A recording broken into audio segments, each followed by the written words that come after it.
Hello বন্ধুরা, কেমন আছো তোমরা সবাই? আশা করছি তোমরা সবাই অনেক ভালো আছো। কুটন দিদি ব্লগিং চ্যানেলে তোমাদের সকলকে জানাই স্বাগত। আজ আমি তোমাদের জন্য নিয়ে এসেছি এক নতুন ভিডিও। আজ আমি তোমাদেরকে বানিয়ে দেখাবো কীভাবে তোমরা খুবই সহজ উপায়ে বাড়িতে তৈরি করে নিতে পারবে পাটিসাপটা পিঠে।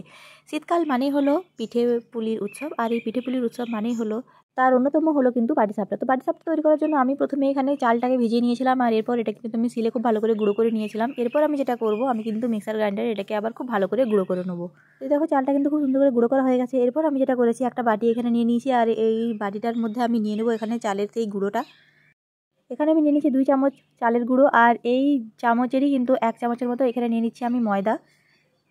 এখানে আমি নিয়ে নিয়েছি প্রায় হাফ চামচের মতো সুজি। এরপর এই 3টি উপকরণকে কিন্তু আমি খুব ভালো করে জল দিয়ে মিশিয়ে নেবো। এখানে কিন্তু আমি ঠান্ডা জল ব্যবহার করেছি, মানে নর্মাল জল কিন্তু আমি এখানে ব্যবহার করেছি। জল দিয়ে মেশানোর আগে আমি এখানে নিয়ে নেবো যে পরিমাণ আমি সুজি নিয়েছি সেই পরিমাণে চিনি কিন্তু আমি এখানে মিশিয়ে নেবো। এরপর জল দিয়ে গুলে নেবো এবং একটা ব্যাটার তৈরি করে নেবো। তো এখানে দেখো খুব ভালো করে কিন্তু আমি ব্যাটারটা তৈরি করে নিয়েছি, আর ব্যাটারের থিকনেসটা হবে কিন্তু কিছুটা এইরকম। এরপর আমি এটাকে রেখে দেবো কিছুক্ষণ ঢাকা দিয়ে রেস্টের জন্য।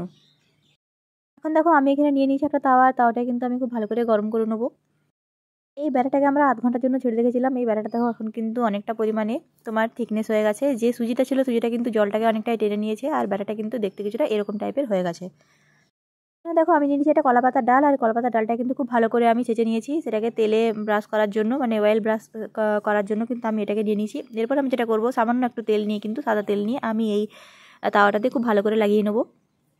এরপর 1 চামচের মতো ব্যাটার আমি কিন্তু এই তাওয়ার মধ্যে দিয়ে নেবো। তারপর কিন্তু খুব ভালো করে এটাকে ছড়িয়ে নেবো।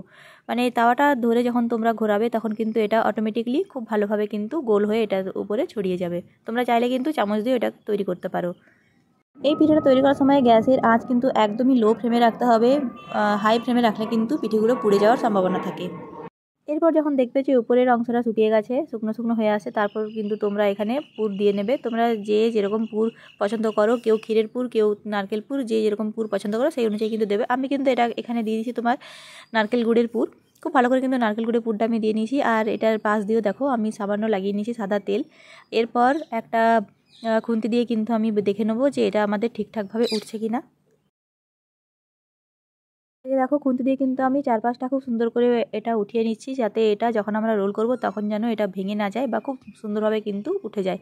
সেই জন্য কিন্তু আমি এটাকে যেটা করছি, প্রথমেই খুব ভালো করে একটু উঠিয়ে নিয়েছি। এরপর দেখো আমি কিন্তু হালকা হালকা করে চাপা দিয়ে দিয়ে কিন্তু খুব ভালো করে দুটো হাতের সাহায্যে, মানে খুন্তি এবং হাতের সাহায্যে কিন্তু আমি খুব ভালো করে এখানে এটাকে রোল করে নিচ্ছি। তো তোমরা চাইলে কিন্তু এক্ষেত্রে দুটো স্প্যাচুলা ব্যবহার করতে পারো। দেখো আমি কিন্তু পিঠাটাকে খুব ভালো করে রোল করে নিয়েছি, এই যে দেখতে পাচ্ছ। এরপর আমি কিন্তু সামান্য একটু তেল দিয়ে নিচ্ছি এই পিঠাটাকে খুব ভালো করে ভাজার জন্য। উপরেও দিয়ে নিচ্ছি সামান্য পরিমাণ তেল, আর এই তেলে পিঠাটাকে একটু ভালো করে ভাজার জন্য কিন্তু আমি আরেকবার এটাকে একটু ওপর নিচে করে নেবো। তো এভাবেই কিন্তু আমি প্রত্যেকটা পিঠেকেই খুব সুন্দর করে তৈরি করে নেবো।